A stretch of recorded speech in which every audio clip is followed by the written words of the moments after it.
You think you've got a theory about this volatility, and it has nothing to do with human beings.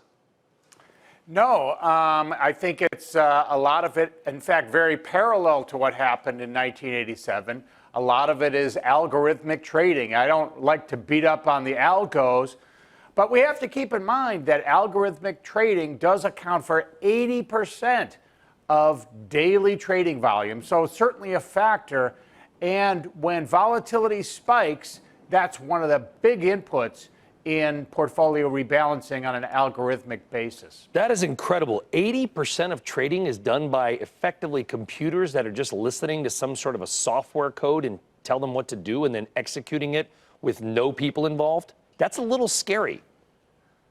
It is, and that's why, in most recent terms, why we're seeing really, violent reactions to, in this case, spikes in the volatility index, the VIX.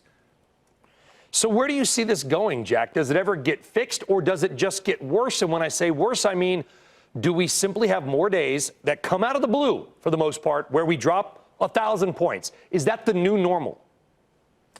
Unfortunately, if we go along current trends, yes, it is. In fact, back in, and the reason I drew the parallels to 1987 in the research piece that I wrote earlier this week is because back in 1987, there was a widely used technique called portfolio insurance, which essentially promised its holders to, that they would get out in the event of a downdraft and that you wouldn't see much downside risk at all. The problem is there were so many programs on this portfolio insurance strategy that everyone sold. The market was down 22% in a day.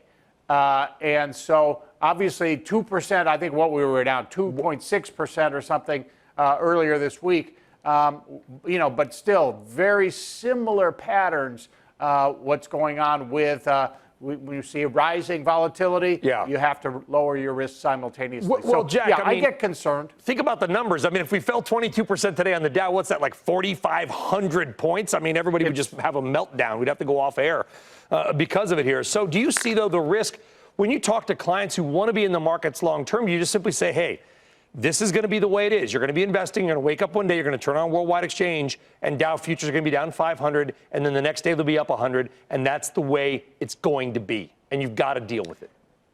Yeah. In fact, the next piece we're writing is called The Power of Patience, suggesting that you really do have to look beyond just this daily noise, and you can't necessarily use these daily clues to somehow change your longer-term strategy, just because there's so much money piled in looking just for ticks and pluses on a day-to-day basis. As individual investors, I wouldn't recommend to any individual investor to own a portfolio of equities unless they had at least a 7-year time horizon.